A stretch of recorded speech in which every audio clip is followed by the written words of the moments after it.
এই যে নামকরণ মহাভারত, এই নামটা মানে মহাভারত হওয়ার কারণ কি? মহা কথার অর্থ কি? বিশাল, ব্যাপক। আর ভারত, আমাদের ভারতবর্ষ। তুমি যখন দেখবে মহাভারতের যুদ্ধটা কোনো ভাইয়ে ভাইয়ে যুদ্ধ নয়, খুঁড়তুতো ভাই যুদ্ধ নয়। মহাভারতের যুদ্ধটা প্রচুর অধর্মীর সাথে অল্প ধার্মিক লোকের যুদ্ধ, তাই না?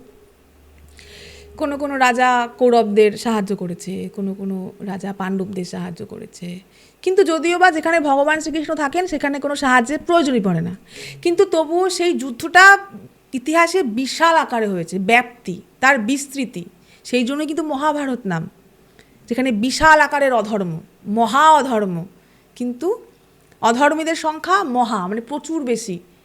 জিতলোকে দেখো তুমি, অর্জুনকে কিন্তু ভারত বলা হয়, কোথাও কোথাও যদি তুমি দেখতে পারো, হে ভারত ভগবান বলছেন। তো মহাভারত, একদিকে মহা অধর্ম, একদিকে ভারত, একদিকে অর্জুনের ধর্ম, অর্জুনের সততা, অর্জুনের সরলতা। মহা আগে কেন হলো? কারণ দেখো, অধর্ম যতই বিশাল হোক, অধর্ম যতই শক্তিশালী হোক, কিন্তু ধর্মই কিন্তু শেষে গিয়ে জয়লাভ করে, কারণ ধর্মের সঙ্গে ভগবান থাকেন। মহাভারত কতটা কিন্তু এইভাবেও তৈরি হয়েছে, একদিকে বিশাল, একদিকে বিস্তৃতি, একদিকে প্রচুর অধর্ম, একদিকে ভারত, একদিকে অর্জুন। আচ্ছা, মহাভারতের যুদ্ধে শ্রীকৃষ্ণ সবসময় ধর্ম অধর্মের কথা বলেছেন, কিন্তু ভীষ্ম আর দ্রোণাচার্যকে নিধন করতে তিনি ছলনা এবং কৌশলের ব্যবহার করেছেন। তাহলে কি নিজেই কনফ্লিক্ট হয়ে যাচ্ছে না ব্যাপারটা? না, প্রথমত ভগবান শ্রীকৃষ্ণ বলেছেন দূতাম ছাড়ায়াতামস্মি, আমি ছলনাকারীদের মধ্যে শ্রেষ্ঠ। তুমি আমার সঙ্গে ছলনা যদি এটুকু করো, আমি এত বড় করব। ছলনা আগে শুরু কে করেছেন? তারাই তো করেছিলেন, করেননি? দেখো, প্রথমত ভগবানের ছলনা কয়েকটা জিনিসের মধ্যে দেখা যায়। দ্রোণাচার্যকে বধের মাধ্যমে, জয়দ্রথকে বধ করা, পিতামহ ভীষ্মের সামনে শিখণ্ডীকে দাঁড় করিয়ে দেওয়া, ইত্যাদি তো আছেই। কিন্তু সবথেকে বড় ছলনা তিনি করেছিলেন, তিনি ছলনা তো করেছেন, তিনি ভক্তের জন্য কিন্তু প্রতিজ্ঞাও ভেঙেছেন।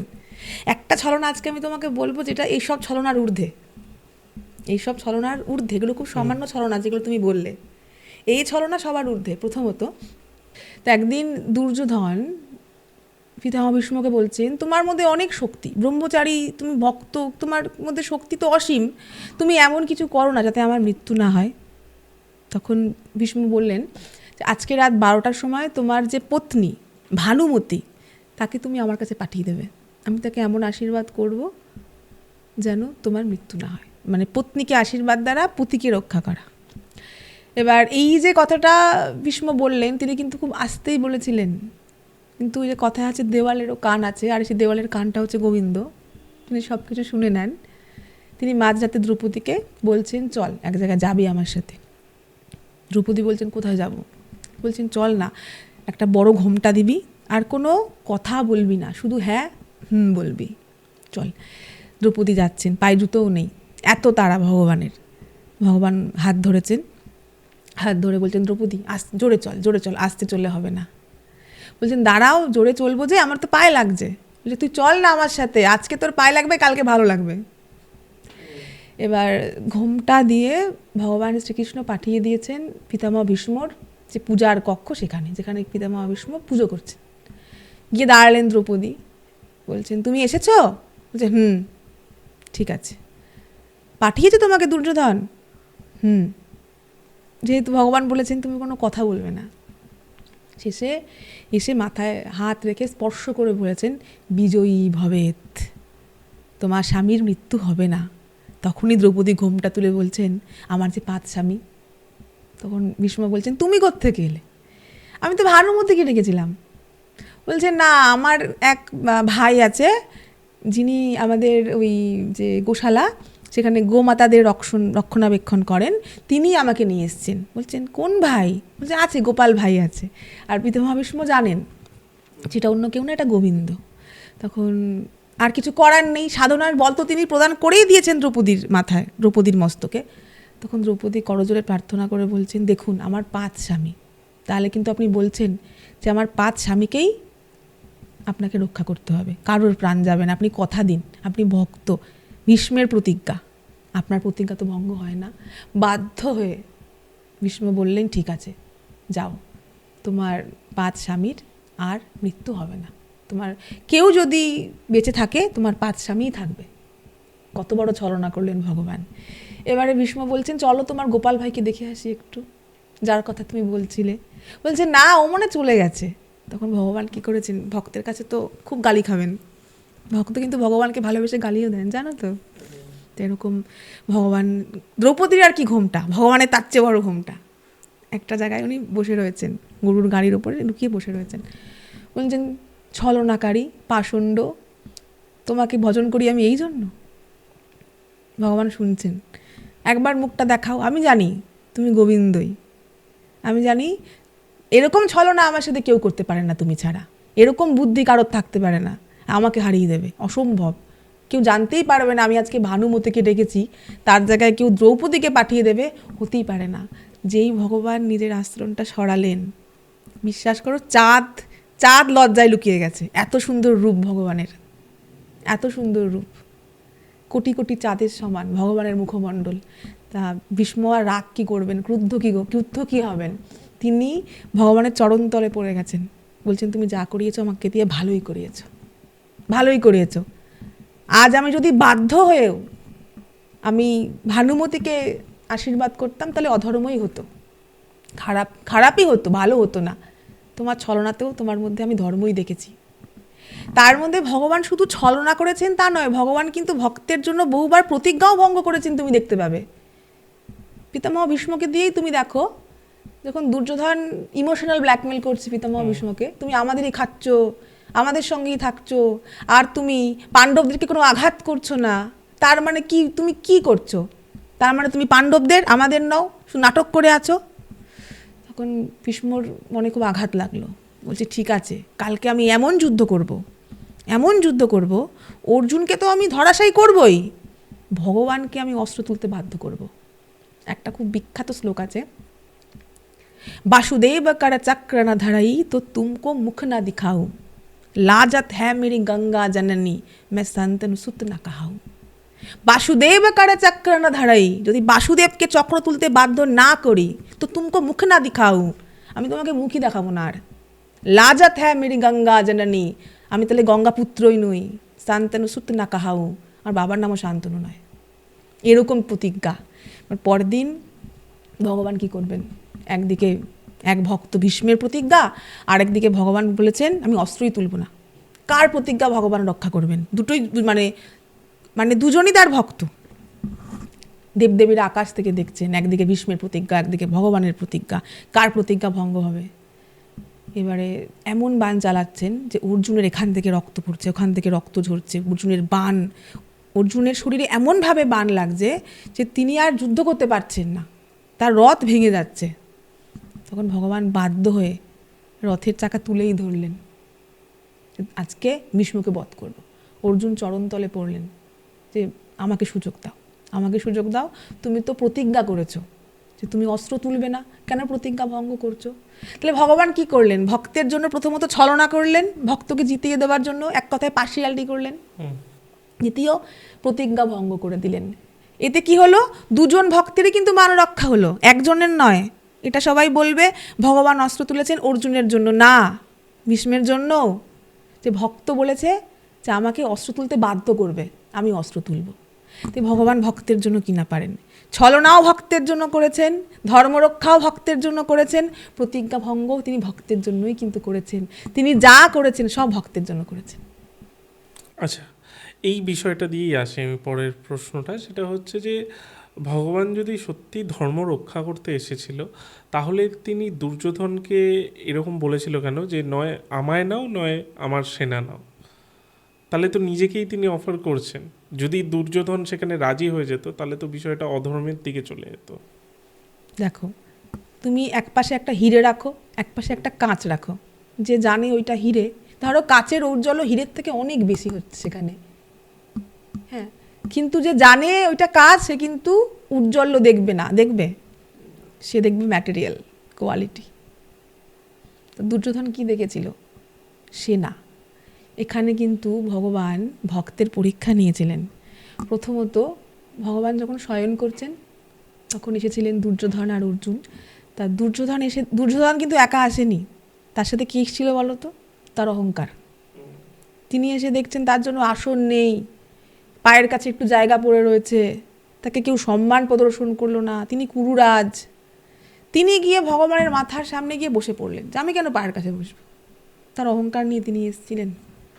আর ভগবান অহংকারীকে কখনো ভালোবাসেন না। তিনি কামী, ক্রোধী, লোভী, মোহ সবাইকে কৃপা করেন, অহংকারীকে নয়। অহংকারীকে তিনি ত্যাগ করেন।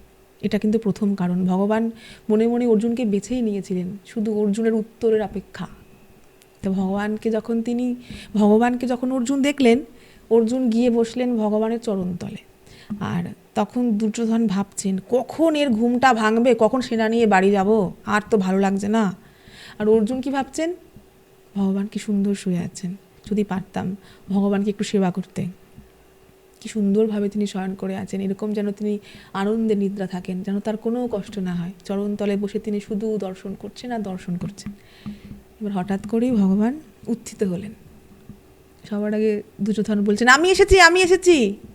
তো ভগবান তো দেখেইনি, দেখেছেন মানে না দেখার ভান করে উঠে পড়েছেন। দেখো মাথার পাশে কে কাকে দেখে, দৃষ্টি তো আমাদের চরণতলে পড়ে আগেই। অর্জুন হাত জোর করে দাঁড়িয়ে আছেন, বলছে প্রভু আমি এসেছি।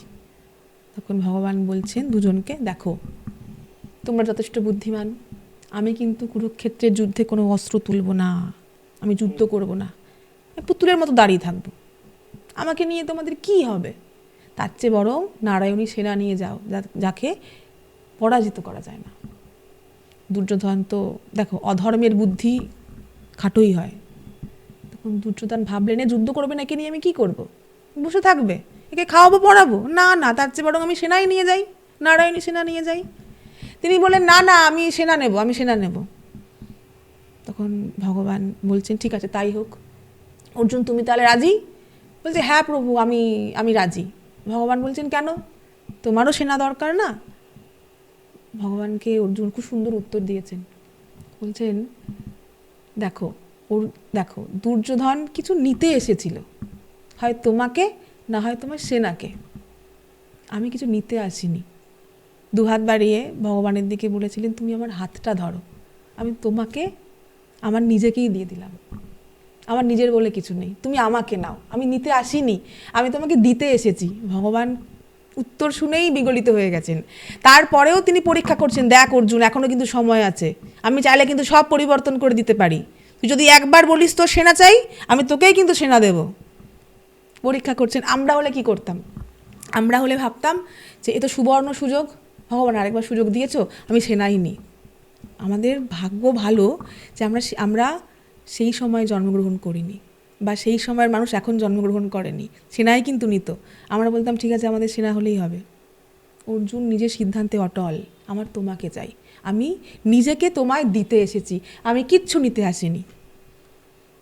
শেষে দুর্যোধন সেনা নিয়ে চলে গেলেন। ভগবান ভক্তকে পরীক্ষা করে কি করলেন? তার শুদ্ধতা বিচার করলেন, যে ভক্ত কতটা খাঁটি। ভগবান কি দেখলেন? বিশুদ্ধ, খাঁটির থেকে ঊর্ধ্বে।